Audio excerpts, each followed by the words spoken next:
好，我是 Lisa， 我们今天要来开箱娃娃 TV。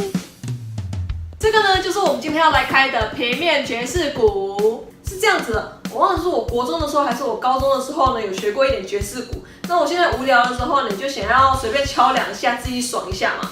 那我又不是很专业，所以我就不可能去搞一套爵士鼓来放在家里啊。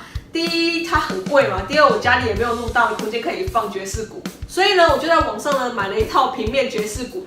那我今天呢就要来开箱看看这套爵士鼓到底怎么样。哎，还有2个踏板呢。这一个应该是那个 hi-hat 的那个踏板，一个应该是大鼓踏板。然后这个鼓板哦，蛮厚的，它应该是细胶的。然后它这里有2个音响，可以放出声音来。它有附鼓棒但是我不想要用它的鼓棒，我比较喜欢我的鼓棒。所以我今天用我的鼓棒。好了，我现在已经把它装好了，我们来试试看。哦，有点大声，我调小声一点，它吵到邻居他们抗议。试一下吧，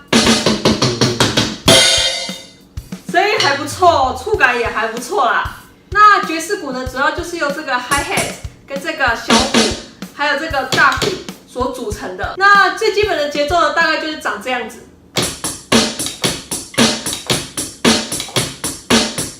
就这个 hi-hat 呢，你就这样一直敲，1 2 3 4 1 2 3 4。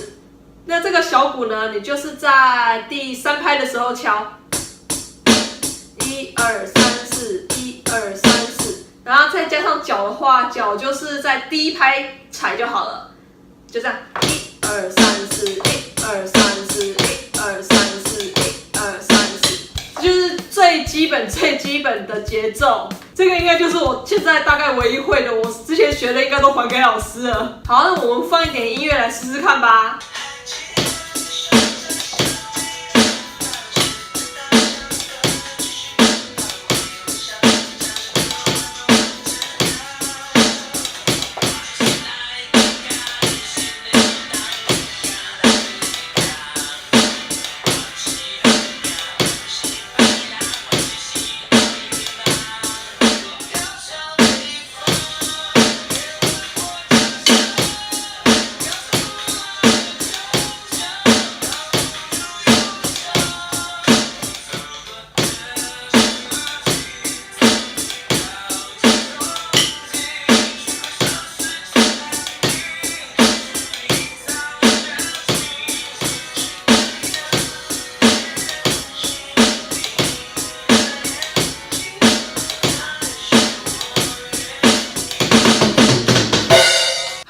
觉得怎么样？我是觉得还可以啦，就是这个踏板踩下去有点吵，有嘎嘎嘎的声音，有这种嘎嘎嘎的声音。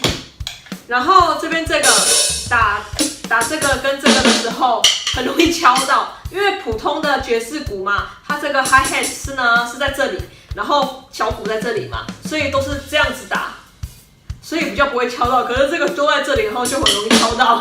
我刚刚也敲到好多次了。虽然这个跟专业的爵士鼓比呢是没有这么好，但是对这种业余的普通玩一玩的还是已经算不错了。最重要的是我记得这个好像才1000多块，还蛮便宜的啦。跟那个上万块的爵士鼓比，这个算真的很便宜了。好，那我们今天的开箱就到这里啦，我们就下次见吧，拜拜。